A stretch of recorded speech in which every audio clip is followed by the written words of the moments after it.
Hello everyone, Assalamu alaikum warahmatullahi wabarakatuh. Past perfect continuous tense. Past perfect continuous tense ayaynu casharka ku qaadanaynaa formka ama qaabka uu samaysmo affirmative subject plus had plus been plus verb plus ing.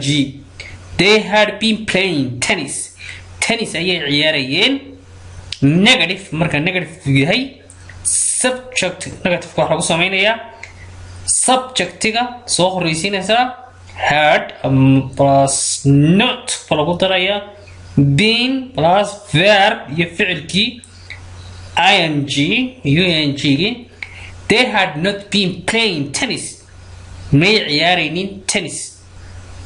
Interrogative marka su'aalka uu yahay had soo horeysiinaysa plus subject mawduuci been plus verb ing. They had been playing tennis. Had they been playing tennis? waxay ciyaarayeen kubad tennis-ta.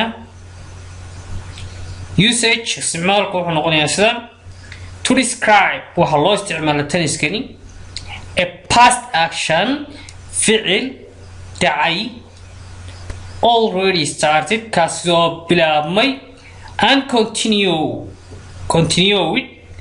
oo socday up to another action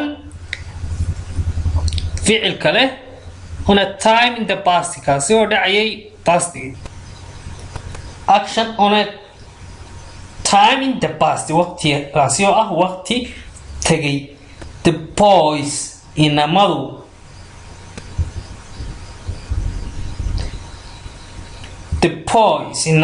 had been playing soccer waxa ciyaarayeen kubadda cagta for about an hour meelaha hal saac when it started to rain markii roobku bilaabmay. iyagoo saacad ciyaaray ayuu roob bilaabmay. labadaba actionba waxay dhaceen waqti past ah waqti tagay lababa ka sheekaynayaan.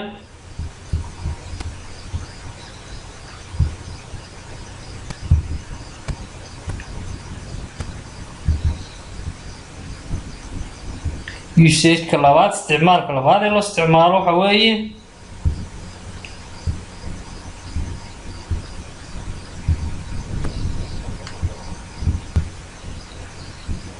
to express in lagu sharaxo in the duration waqti muddada before something in the past ka hor waxa shayga dhacay past waqti tagay. tusaale haddaynu soo qaadano Richard needed wuxuu u baahnaa a holiday buu baahnaa because maxaa yeelay he had been working hard aad ayuu u shaqaynayay ku daalay for 6 months 6 bilood ayuu shaqaynayay.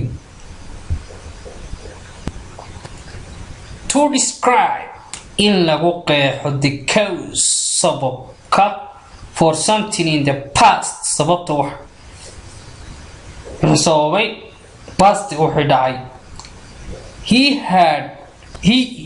When he was tired wuu daalanaa because maxaa yeelay he had been jogging wuu boodboodayay uma ciyaarayay ciyaarta boodboodka.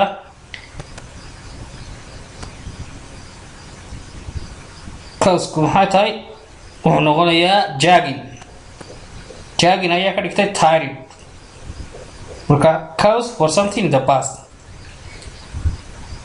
qayb saddexaad loo isticmaalo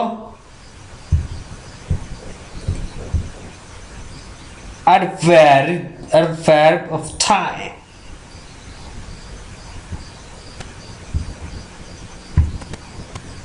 kaaba waqtiga ee loo isticmaalo tenniskan maxaa ka mid ah when markii before ka hor by the time waqtige for since ilaa halkaas ayuu noogu dhamaaday tenniskii past perfect continuous oo si fudud oo gaaban aynu ku dhamaynay